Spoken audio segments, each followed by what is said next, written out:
Many thanks for staying tuned. It's still political spectrum. Now, the question on everybody's lips as regards the 2024 budget is this what Nigeria needs at this time, especially as regards the different sectoral appropriations that were made for critical sectors like the education sector and the health sector? A lot of schools of thought are of the opinion that though the sums appropriated for these sectors may seemingly look, bulky, but they are still inadequate and still, not in tandem with what's the recommendation by organizations like UNESCO, who are of the opinion that 25% should be what is appropriated for education in developing economies like Nigeria. Now, joining us on the show is a professional in energy, an energy consultant, of course, an analyst, Dr. Wisdom Enang, to help us, make sense of some of these issues, especially as regards the 2024 budget and the different allocations and appropriations made for several sectors in the country. And of course, to help us know or understand, is it really what we are expecting for the country at this time? Is this what it's supposed to be? Dr. Enang, you're welcome. Thank you very much for having me today. Yes. So the first comment I'd like to make is that, the first comment that I'd like to make is this. When we're looking at budgets from, as it relates to Nigeria, I think the most important thing is actually being able to finance the budget and not the budget in itself. And it's very important that we understand that. When we're talking about budget, so the federal government has put in place, and even the state government, they put in place several allocations which balances our needs. When UNESCO says 25%, now if you look at the entire budget, we've allocated what I think is a reasonable start point. Of course, there's always room for budget supplementation, but we've allocated what I think it's a good starting point, which, because we need to balance other critical sectors like infrastructure is one that we need to balance. Even our energy sector, which is the big money earner, we need to start looking at those sectors as well. And most importantly, because we know that the funds for funding these sectors are not going to come from abroad as much as we think. You see, this present government is premised on using the more of the internal generated revenue to fund the budget. So you can also understand if a conservative view is taken to the budget allocations rather than a more of a liberal view, because it assumes that it's going to have to fund this itself. So when I look at the entire allocation, I think it's a good starting point, but the conversation is, and I'm still having a problem understanding how we're going to sustainably fund this with our internal revenue for the most part and avoiding loan. Remember, this current federal administration is more about using internally generated revenue rather than loans. All right. You had made mention of the fact that budgetary allocations were made for critical sectors. Now, I would like to understand, as much as other Nigerians would like to understand, how critical are those other allocations for the National Assembly? Like, if you look through the budget, you'd see that there are provisions for car parks, construction of car parks, and all those other levities that we were able to see come up in the budget. How critical are those appropriations? Okay, so those ones are not that critical. However, they fall under the governance cost. But I'd also have to balance that with certain headlines that I've seen in recent times where we hear that the federal government is making efforts, sequel to the outcry of Nigerians, to cut some of their projected expenses already. So now let you understand, the budget is not cast in stone. The budget is not, it's not something that cannot evolve. So what you need to understand is the federal government has made several attempts to put forward a budgetary framework that will govern the way expenses are made. However, they're subject to some sort of tweaking. I would like to say there's room for optimization. So I would say the answer is it's not actually those sectors are not very critical. Those are other expenses rather, but that is just a fraction of the entire budget itself. Although those amounts are quite huge, and of course I'll have to add my voice to the voice of many Nigerians and call on the government to reconsider reallocating some of those non-critical expenses to other critical sectors. But of course, there is room for that, kind of reprioritization of our budget. It's not cast in stone. All right, Dr. Enang, nice ideas you've casted on the show this morning. Now, looking at the fact that Nigerians, of course, are really having it difficult at this period of time, especially with the removal of fuel subsidy and all whatnot, the whole scenario that is affecting the country at this time. Do you not think, as other Nigerians think, of course, that the government should be more concerned about cutting costs as much as possible to ensure that whatever it is that needs to be done is within the ambit of what's really necessary, instead of expending these sums on things that are not really impacting on the lives of suffering Nigerians? Yeah, thank you. As I've said, yes, the government are now looking at that, though it is coming after the fact. What you're saying is that you would have wished that that would have been taken on board and to sort of understand and put into perspective, the costing for each of the sectors and each of the expenses, knowing that Nigerians are at this moment, most Nigerians are economically disadvantaged. Yes, that should have been the case. However, I think the government is playing catch up with trying to optimize, one, to be sensitive to Nigerians, because of course you can't see government expenses, especially administrative costs, for which most people cannot justify that magnitude of cost, getting that high, and then the average person is suffering. But as I've also said, I cannot talk about this without giving credit that in reaction to the yearnings of Nigerians in recent times, we have headlines that says that President Tinubu, for example, is considering cutting 60% of certain costs. And that's just to show that there is an effort. So, I mean, I would have been much more harder on my analysis if despite the yearnings, nothing was done. But from what I can see, right off the bat, there was a mistake. However, after the yearnings, certain efforts have been put in place. The question is there more room for improvement? Of course, that's the only room at the top, the room for improvements. And I think the government can do more to re-identify, and that's part of the budget, expenses efficiency, looking at how well are you spending this money? Were there kind of assumptions that you had made? Because remember, certain assumptions go into this budget, and sometimes the budget comes out flawed, at first sight, and because of the assumptions that went in there. So, is there room to change those assumptions and retweak the budget for efficiency?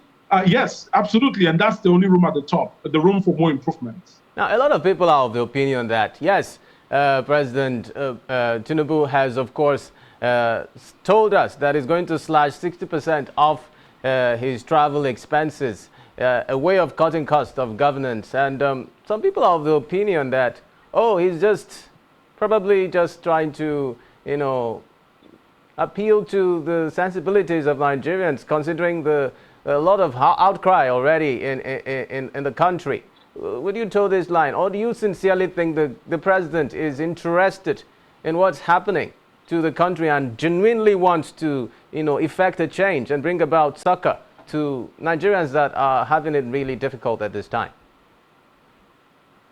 I think, so first off, I'd like to apologize to every Nigerian. It's a birth pain that we're facing because we're about to birth a new Nigeria. The old one wasn't sustainable, so I do apologize, not on behalf of the federal government, because, I'm not working for the federal government, neither am I affiliated, but as a Nigerian, I do apologize for the pains that we're feeling. Now, going on to whether the president is, truly making an attempt to reform the country in terms of cutting the cost of governance. I think first and foremost, what he has done is very intentional. And I say this for reasons. If the number one man can justifiably cut his own costs, it sends a ripple effect to the rest of the administrations that, the rest of the tiers of administration, that you cannot justify travels that are not going to be value driven. First and foremost, so each day passing, the body language of the president is getting louder and louder. For example, you would see before now that presidents, the entourage of presidents to different conferences and events were mainly people that you would struggle to justify why they are there. But today, you are seeing an entourage full of technocrats and governors of states that will critically benefit from foreign direct investments from those conferences. So you've actually seen an attempt to put forward a value-driven initiative from sort of monetizing your cost outlook and making sure that whatever value that you're getting from the cost that you're putting forward will sort of outweigh the cost that you're putting forward. That being said, he has taken it a notch further to make a personalized statement to say, I am going to cut my own costs. Without a doubt, that is sending sort of a very benign but salient conversation to the rest of the tiers of government to say, look, I can't justify your cost. If I'm cutting mine, you're going to cut yours. Now, you then follow that up with a much more firmer, statement to say, well, from now on, this is what we can only earmark for certain expenses. So I think we're getting there. There's a protocol that I see that is evolving when it comes to the president's body language. And I'm confident that the way it's going, we're going to have a more institutionalized framework to manage the budget, spent for different sectors, whether it be critical or non-critical, to make sure that we have efficiency of spend. I think we're getting to that point. Okay. Now, talking about the student loan provisions that the federal government is working on currently, which has in some ways affected the fees that students pay within Nigeria. I don't know why that should be an issue, but then a lot of quarters are of the opinion that instead of giving loans to students, how about grants? Why is it loans, Dr. Enang?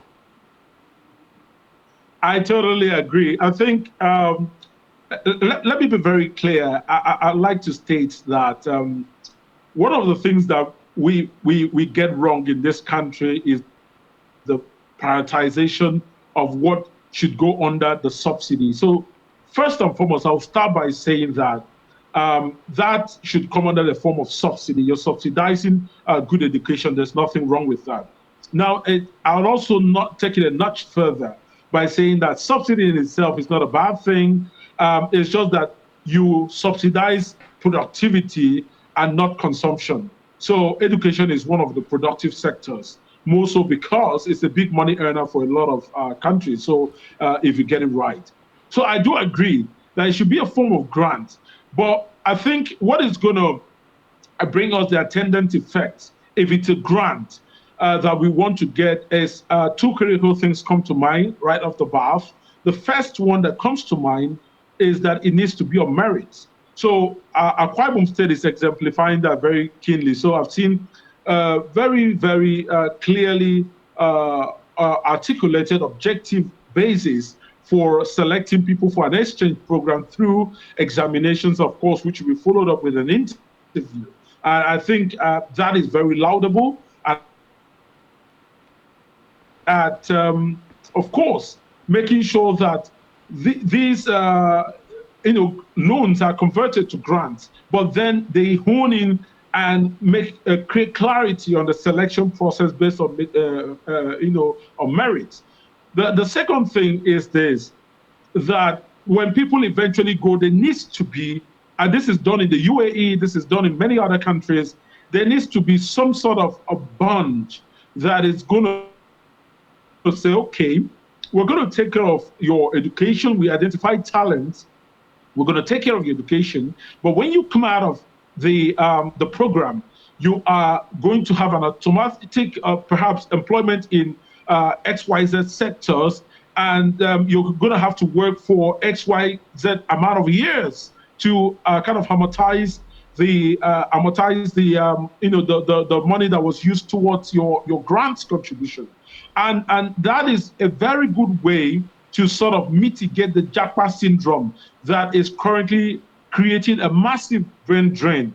I can tell you without a doubt that a lot of people that I came out of the university with, and there are Nigerians, they're very, very smart. They were frustrated out of the system, and they have gone abroad and much more to the gain of those countries. I think this converting it to a grant, getting the right selection in place, as well as making sure that you create some sort of bond, a reasonable years of bond, to bring people to sort of trap those brains in country and get them to work and add to value is going to really help to fix that brain drain. As an example, I can remember and recall when Akwa Ibom State University started up, and there was the lack of a lot of indigenous lecturers in the various fields to come in and work in that in that university and serve.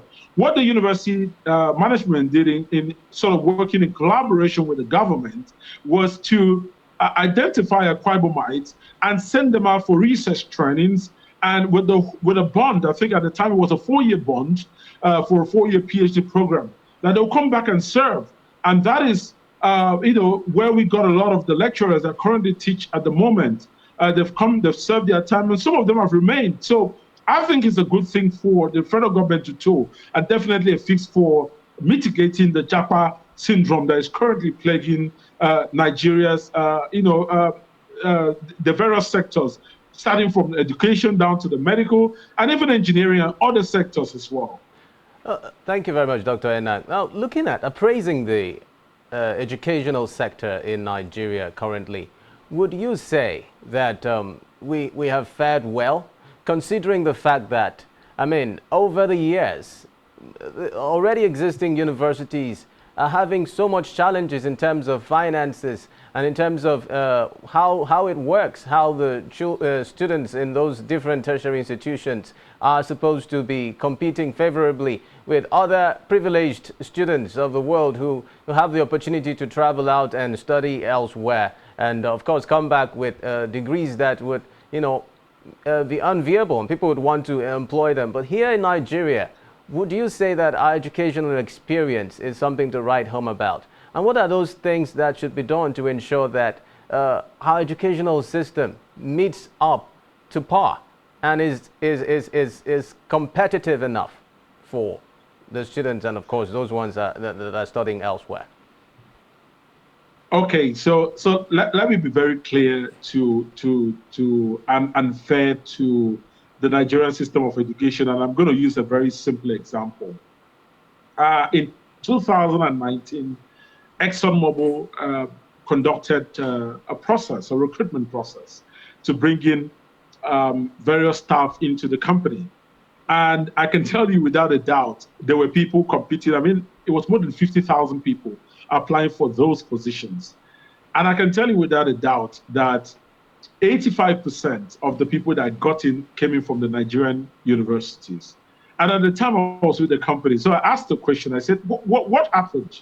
And I actually found out that the selection process was actually geared more towards passing examinations and getting in.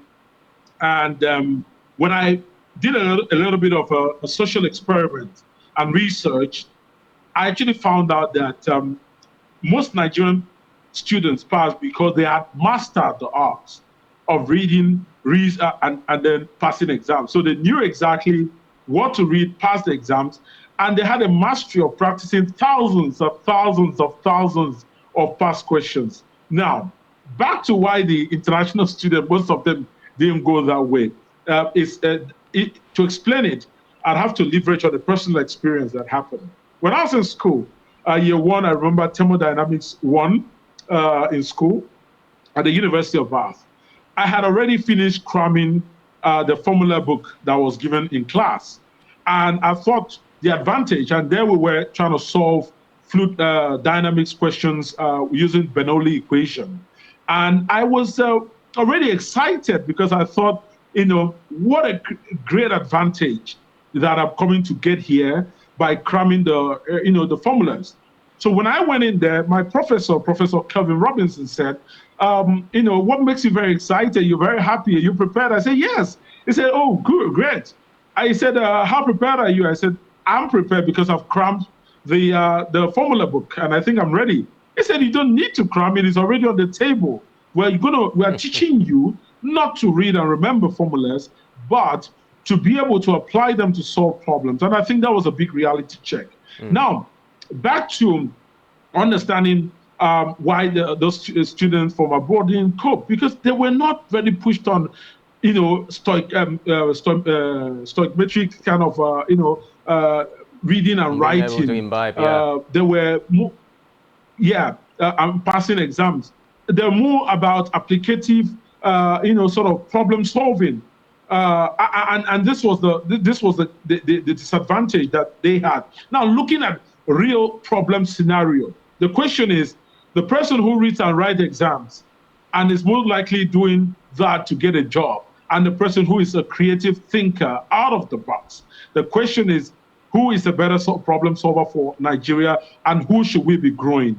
That is the thing that will critically determine how I'll assess our system of education. Sadly, our system of education is more focused on pulling out more people that can read and write exams. So if they're not writing exams to enter one company or the other, they're writing exams to get their IELTS and TOEFL and JAPA, or writing one SAT program to JAPA. It's all about writing exams. So what can we do to change our system of education? First and foremost, when I was in the University of Bath, starting from the first assignment I did, I was actually working on a real life question. I can remember my first assignment was to do an investigation of the probable cause of one of the NASA's rocket explosion. And they gave us a number of things that happened, and we were to calculate and do a sort of heat transfer assessment to talk about what really happened and where the explosion must have taken place. And I cannot tell you the excitement I had solving a problem using all the concepts of engineering with all the assumptions that I had to solve a problem.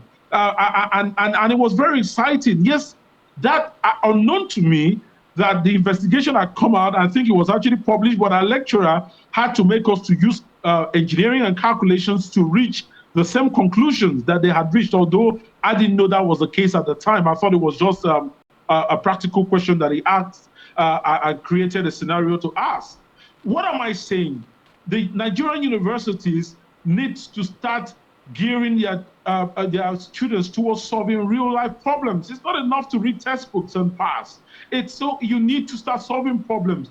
I can tell you without a doubt, the conversation of funding should not even come in. I went to a public university in the UK, but it was never funded by the government. The government doesn't fund us. Why? The government started up the university to support the council and everything to start up the University of Bath. However, the University of Bath now makes 80% of its money from research and development. School fee should only account for 20%.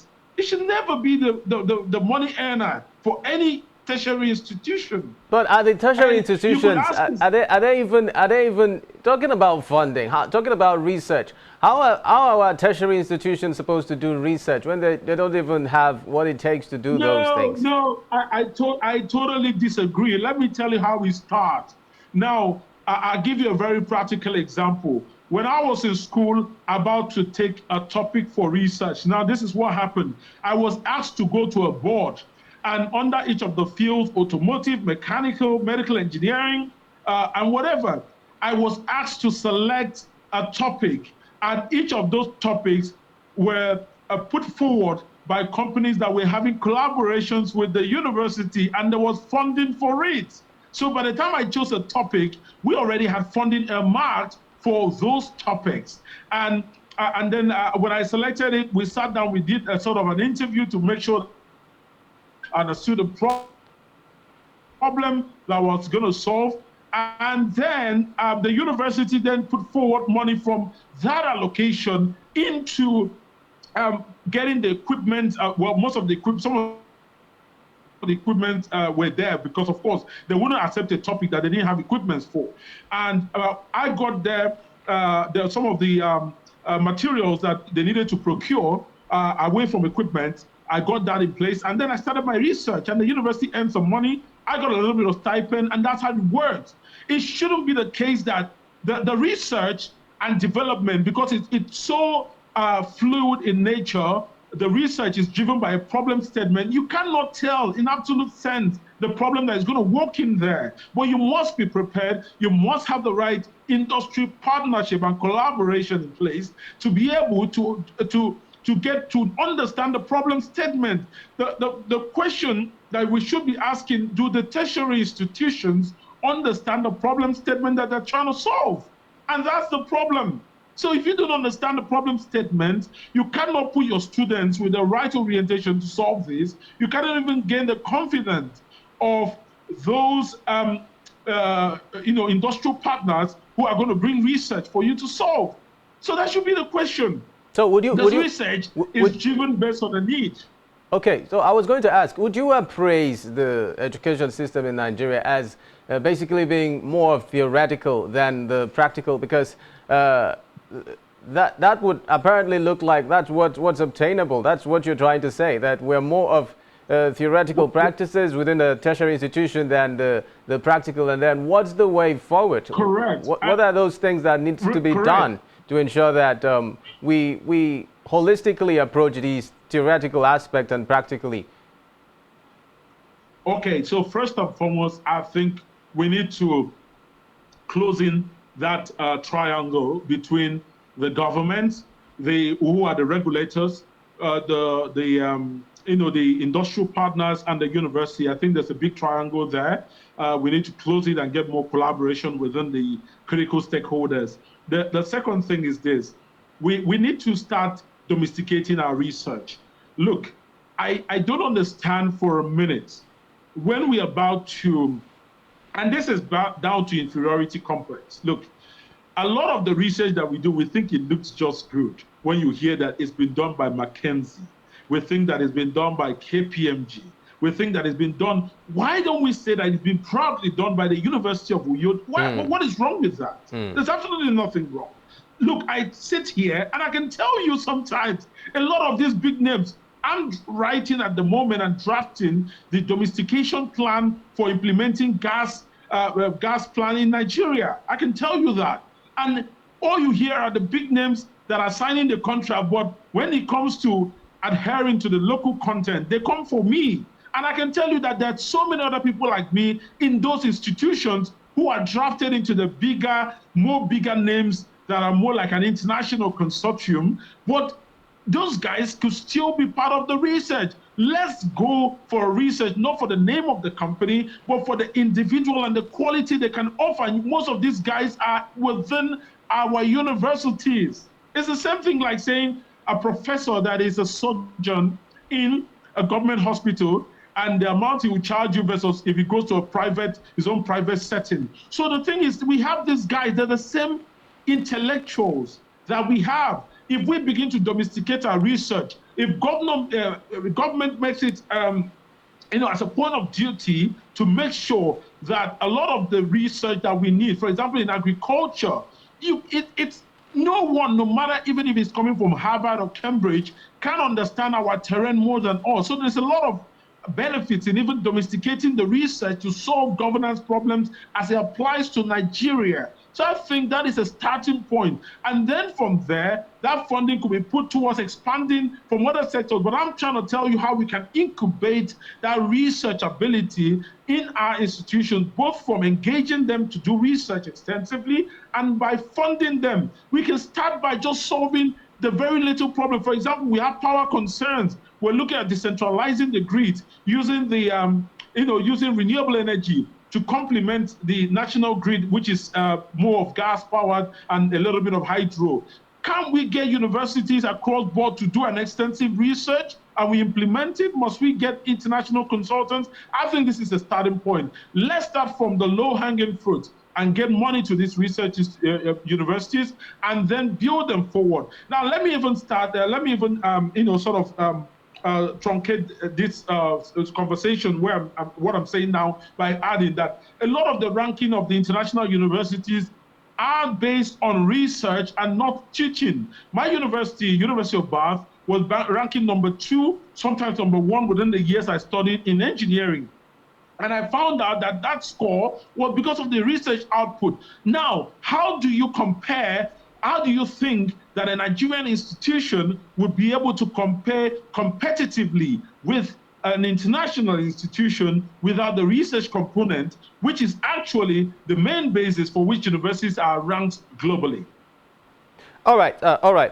Thank you very much, Dr. Enang. Now, trying to still connect what you are saying now with other issues, looking at the fact that multinationals in Nigeria, just recently, some of them left the country. How far-reaching is this, connecting to what you are saying concerning research within our tertiary institutions? Isn't it embarrassing that we seem to be helpless, that multinationals like those ones that left and we don't have any sort of fallback or pushback or what to fall back on and sort of create a feel for those gaps that have been created? Well, now, some Nigerians now buy drugs at very exorbitant rates because of some of these companies that left. To what extent would research and, of course, a better tertiary institution do in bringing about these multinationals being able to us being able to produce the kind of drugs that we need in a subsidized amount? Okay, thank you very much. I think, let me start by saying that apart from the very critical drugs like cancer, I think we're producing a number of drugs here. The only sad part is two things. When you look at the standards for which those multinationals operate, people can trust the outcome or the products that will come from such a process. And that's the problem. We have a trust issue with indigenously produced drugs. And that's why people go more for the international brands. The second thing is, even the so-called local brands. Now, let me tell you what goes on in a place like Lagos. We have a place in Lagos called Chivita, where Chivita is actually produced, but there are a number of drug companies that actually work within that environment. Now, what they do is that we have Indians, mostly Indians. They come in there, they set up their factory, and they're the ones producing, but of course, to kind of adhere to local content. They register it in Nigeria, but they're actually the ones producing. That way, they're able to withhold the intellectual property on how the drugs are being produced. Of course, there are still some questionable standards when you look at some of the environments for which I have actually gone to inspect myself, that these drugs are being produced. Now, that being said, where does the Nigerian educational system come in? One is extensive research to make sure that without research, you cannot conduct a sort of an oversight, even if it were Indians that are coming to produce under their own Nigerian registered companies. You cannot provide functional oversight and be able to check, because if you can't, let's even start from that standpoint. If you cannot provide functional oversight, there is no way you can rekindle trust in the Nigerian brand of drugs that are produced. Now, we have people go in asking for, let's say, for example, Emzor paracetamol, and even for their kids. That's because, for some reason, the company has put out a very, very strong, and of course, maybe feedback from people that have also taken it. There's been that reinforcement of the trust factor from the company or from maybe referrals. And also maybe the depth of research that they do is sort of reinforcing. But you find out that sometimes they offer you other brands, and you say, no, I want GSK, for example, which has left Nigeria, or you want Vital Biotics or other brands. Now, the question is, What can the Nigerian institutions do? We can help research to at least empower things like, organizations like NAFDAC to be able to play the right functional oversight over and get the confidence of Nigerians. Two, we can actually do research and even start to sponsor, what I mean sponsor, not with money, sponsor with technical support. Research leading to one, the production of these drugs, and two, after effect of some of these drugs, because they are formulated very differently. Some of the base that are used to formulate the active ingredients are actually some of the things that would, for example, if you look at chloroquine, you have chloroquine phosphate and chloroquine sulfate. They're all the same chloroquine, but formulated using a very different base. So the thing is, when did you last check Google and see that, and check and see a sort of maybe a double-blind placebo study that was stating the effect of certain medications that were produced indigenously on people? And this is what we look at. If I want to take GSK, for example, if I want to take a drug from Bayer, for example, I will simply put it in Google and I will see a lot of extensive scientific research that is looking at their specific formulation of that drug to give me confidence that it doesn't have side effects, or to tell me the things that are most likely to have a side effect reaction on me, so that I'm careful and I can compare that to my medical history to find out if I have certain dispositions that would make me susceptible to that sort of side effect. And so without this, there is no confidence. So we have the production, but there is no research to provide some level of confidence. Then the third thing is, away from providing confidence, away from leading the research, I mean, there's nothing stopping us from manufacturing some of these drugs ourselves. Aspirin, for example, is manufactured. Some universities are doing it. They are doing their own brands. There's nothing stopping it. As simple as that. Now, let me tell you something. When it comes to proof of concept and accepting and assessing funding, there are just two sides of the same coin, and it's more like a chicken or egg situation. The question of which should come first. Is it the chicken that should lay the egg, or the egg should hatch into the chicken? Now, the answer is very simple. We have to show some level of confidence that we have a mastery of this sector to get that sense of importance from the funding partners. So what I'm saying is that if there are publications showing that we have a mastery of not only investigating the side effects, but also producing aspirin and formulating it in Nigeria, and perhaps either formulating it in a cheaper way or formulating it with, using extracts or materials that are much more environmentally sustainable, those are things that you can then build upon of your funding plea and go out for funding. So if anybody is saying that they're not well funded, I'm asking, how innovative are your ideas? Are they even worth a penny? Because if you know what you're doing, I've never for once, I've been in the public space for a very long time, and I've never for once received government funding for any idea. Rather, I put forward the idea, I put forward enormous value from the idea, and people, external partners, international partners have come in to say, we've seen your idea, we can fund it, put this forward, and then we'll do it. So I think the idea is what is going to attract the funding, and not the funding attracting the idea. All right, Dr. Enang. Now, as we begin to wind down, now, one of the banes of the education sector in Nigeria is, of course, the incessant reoccurrence of strikes. You see someone who is supposed to do a 4-year course, lingering for 6, 7, 8 years because of the phenomenon of strikes. How can we arrest this situation and ensure that if a student is supposed to be in school for 5 years, of course, by 5 years, is already out. She is out and chasing other aspects of their lives. What is really the issue with strikes in Nigeria, and how can it be solved? In just 2 minutes, sir.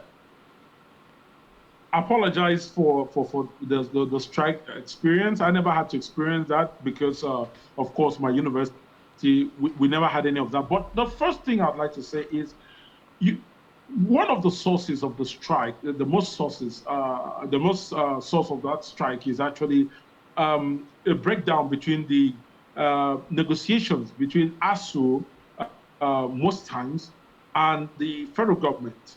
And I think it's more like promises are made, and then the exigencies of time replaces the validity of those promises, or maybe those promises can be kept based on the economic situation. What does this show us? It's a functional divide between the government and more so that it affects the collaboration factor between the government and ASU. I think we need to see more closely and its collaboration between the government and ASU.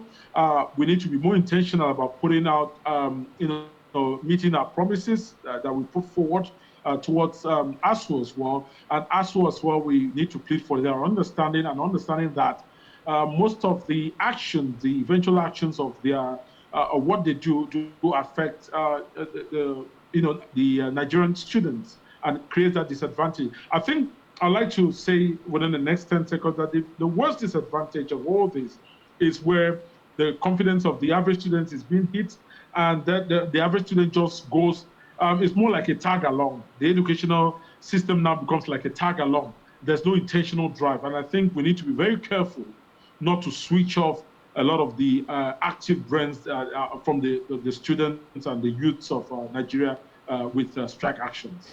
Dr. Wisdom Enang, thank you very much for featuring on Political Spectrum today. We really consider your ideas invaluable. Thank you. Thank you very much. I do appreciate it. Look forward to coming again soon. Thank you. Of course. Thank you. Well, that's the size of the show on Political Spectrum today. Thank you very much for being a part of this one. My name is Xavier Robert, and also know that you can connect with us on our social media platforms, all of which you can find on our website, spectrumtvlive.ng. Thank you, and see you again next week.